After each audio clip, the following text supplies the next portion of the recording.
emotional reality. In many relationships, one person keeps adjusting, the other person keeps getting comfortable.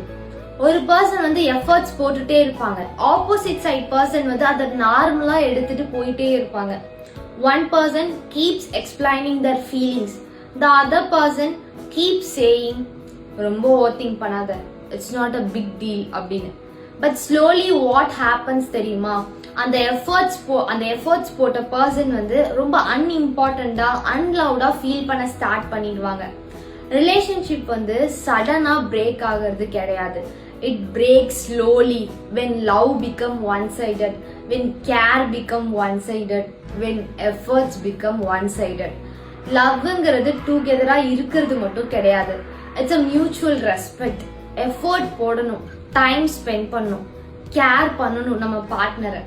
Healthy ரிலேஷன்ஷிப்னா ஒரு person மட்டும் அந்த ரிலேஷன்ஷிப்பை save பண்ண try பண்ண கூடாது. ரெண்டு பேரும் சேர்ந்து ட்ரை பண்ணி அந்த ரிலேஷன்ஷிப்பை ரொம்ப ஸ்ட்ராங்கா பில்ட் பண்ணும். அதுதான் ஹெல்தி ரிலேஷன்ஷிப்.